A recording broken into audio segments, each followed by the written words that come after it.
Selamat siang, salam sejahtera bagi kita semua. Kami dari kelompok 8 ingin mempresentasikan tentang hasil diskusi kami, yaitu perumusan strategi PT Pertamina Persero di mata kuliah Manajemen Strategi Sektor Publik.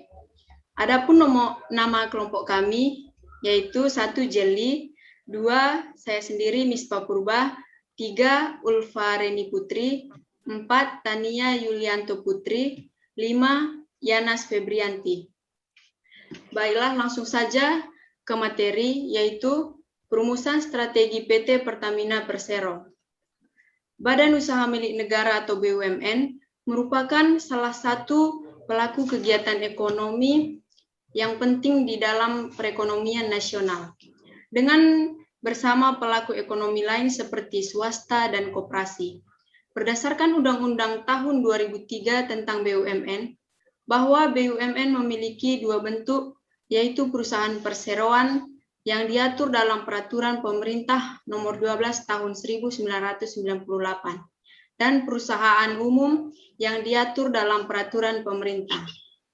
Salah satu bagian dari Persero adalah PT Pertamina yang merupakan salah satu perusahaan besar BUMN bergerak di bidang perminyakan yang ada di Indonesia. PT Pertamina juga merupakan perusahaan yang sangat berpengaruh terhadap lajunya perekonomian negara Indonesia. PT Pertamina yang merupakan bagian dari pendapatan negara berdasarkan data mengalami ketidakstabilan dalam 10 tahun terakhir. Berdasarkan dari tabel yang kita lihat di slide PPT tersebut, artikel dijelaskan bahwa laba Pertamina merosot turun ketika harga premium merangkak naik. Namun, harga premium tidak diperbolehkan. Apakah hanya itu saja faktor pemicu yang terjadi? Adakah faktor internal dan eksternalnya? Berikut akan diulas pada bagian pembahasan. Selanjutnya akan dijelaskan oleh rekan kami.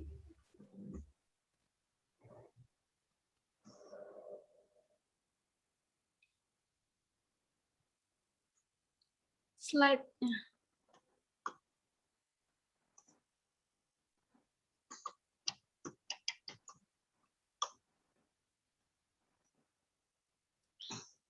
Nah, sekarang kita masuk ke analisis lingkungan dan eksternal. Yang pertama, lingkungan eksternal.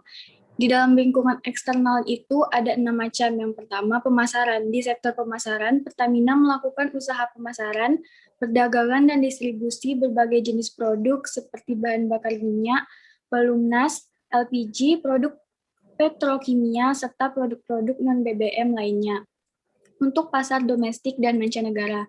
Yang kedua, produksi. Pertamina melakukan inovasi produk dengan menjalin kerjasama dengan Saudi Aramco karena perusahaan tersebut memimpin industri dalam skala produksi, kehandalan operasional, dan kemajuan teknis produksi minyak bagian Pertamina dari lapangan di Aljazair akan diprioritaskan untuk dibawa ke tanah air selama memenuhi kelayakan teknis dan keekonomian. Hal ini secara strategis menjadi bagian dari upaya Pertamina dalam meningkatkan ketahanan energi nasional dan menghadapi fluktuasi harga minyak dunia.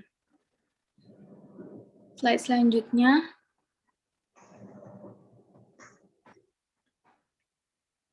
Nah, yang ketiga, sumber daya manusia. Pertamina telah mengembangkan program dan sistem manajemen karir yang didasarkan pada kinerja dan kemampuan.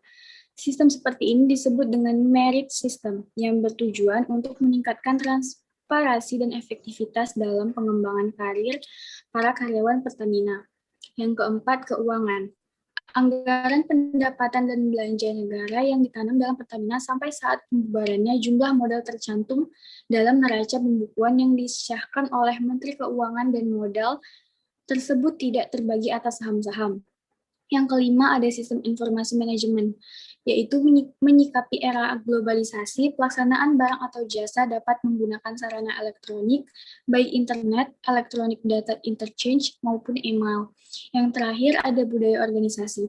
Tata nilai Pertamina disebut dengan 6C, terdiri dari clean, competitive, confident, customer focus, commercial, dan capable. wajib diketahui dan menjadi pedoman bagi seluruh pekerja dalam aktivitasnya sehari-hari. Selanjutnya akan dilanjutkan oleh Ulfa Reni. Baik, selanjutnya ada lingkungan eksternal. Ada 3. Yang pertama ada politik, kedua teknologi, dan ketiga sosial. Yang pertama politik. Perseroan menghormati hak berpolitik dan berserikat instan Pertamina. Perseroan bersikap netral dan tidak berpartisipasi secara langsung ataupun tidak langsung dalam aktivitas politik kepartaian dan tidak memberikan donasi atau kontribusi dalam bentuk apapun. Yang kedua ada teknologi. Transformasi digital menjadi sebuah keharusan untuk meningkatkan daya saing. Sejak tahun 2017, Pertamina telah melakukan transformasi digital yang ditandai dengan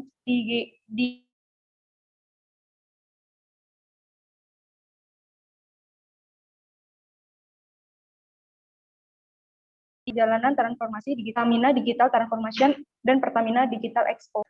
Selanjutnya, yang ketiga ada sosial. Pertamina tidak hanya berkomitmen untuk menciptakan nilai tambah bagi perusahaan, tapi juga bagi masyarakat luas. Nilai tambah ini tidak hanya berupa energi, sumber daya, alam yang dirasakan oleh orang banyak, melainkan juga energi positif lainnya seperti akses terhadap pendidikan yang lebih baik. Selanjutnya dibaca oleh Yanas. Baiklah, selanjutnya ada analisis SWOT. Maksudnya adalah yang pertama itu strike, yaitu faktor-faktor kekuatan internal terdiri dari 6. Yang pertama, pemasaran pasar domestik dan mancanegara. Yang kedua, adanya jaminan ketersediaan dan suplai BBM. Yang ketiga, inovasi produk dalam bentuk kilang minyak dan inovasi produk dalam bentuk gas. Yang keempat, dibentuknya Pertamina Corporate University sebagai alat untuk mencetak sumber daya manusia. Yang kelima, jumlah modal tercantum dalam neraca pembukuan. Yang keenam, teknologi aplikasi acquisition Pertamina. Kemudian ada weakness, itu faktor-faktor kelemahan internal. Terdiri dari 5. Yang pertama, perusahaan Pertamina tidak mencari investor lain. Yang kedua, gejolak politik tahun 2011 sampai 2015 yang mengakibatkan harga minyak dunia mengalami fluktuasi. Yang ketiga, pemahaman budaya organisasi sangat kurang. Yang keempat, keuangan dan modal tersebut tidak terbagi atas saham-saham. Yang kelima, penempatan karyawan yang tidak sesuai dengan kemampuan. Selanjutnya, kemudian ada opportunities, yaitu faktor peluang eksternal. Yang pertama ada pasar bisnis yang tinggi, 2, harga jual yang murah, 3, peningkatan daya saing melalui teknologi, 4, tata kelola dalam politik yang baik, 5, tercipta nilai tambah bagi sosial bermasyarakat. Kemudian ada threats, yaitu faktor ancaman eksternal. Yang pertama pasar bebas, kedua insan Pertamina dilarang berpolitik, ketiga pengaruh intervensi, yang keempat pihak swasta melakukan eksplorasi, yang kelima kurangnya kepedulian sosial terhadap pemanfaatan BBM. Lalu ada strategi SO, maksudnya strategi yang menggunakan kekuatan untuk memanfaatkan peluang, yaitu pertama melakukan strategi pemasaran yang agresif, kedua meningkatkan teknologi agar mudah bersaing, yang ketiga menjaga harga dan modal dalam penjualan agar tidak merugi. Lalu ada strategi WO, yaitu strategi yang meminimalkan kelemahan untuk memanfaatkan peluang. Yang pertama ada rekrutmen karyawan sesuai kemampuan, dan yang kedua ada meningkatkan budaya sumber daya manusia dalam berorganisasi. Selanjutnya ada strategi ST, yaitu strategi yang menggunakan kekuatan untuk mengatasi ancaman. Ada 2, yang pertama mencoba berbuat lebih dari apa yang belum diperbuat perusahaan lain atau mandiri. Yang kedua menjaga reputasi perusahaan agar dihargai masyarakat. Yang terakhir ada strategi WT, yaitu strategi yang meminimalkan kelemahan dan menghindari ancaman. Yang pertama itu meminimalkan birokrasi, dan yang kedua mengubah image dari para konsumen. Baik, selanjutnya akan dijelaskan oleh Jim.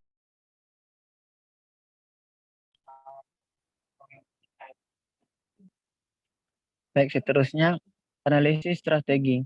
Berdasarkan analisis SWOT yang telah diuraikan di atas, kelompok menyimpulkan bahwa dalam upaya meningkatkan kemajuan PT Pertanian Persero, strategi yang baik untuk digunakan perusahaan intinya adalah melakukan perusahaan perubahan yang belum dilakukan oleh perusahaan lain guna memajukan usaha dengan menggunakan perkembangan teknologi modern dan diiringi dengan sumber daya manusia yang sesuai dengan bidang kemampuannya dalam perusahaan PT Pertanian Persero tersebut. Saya kembali kepada moderator.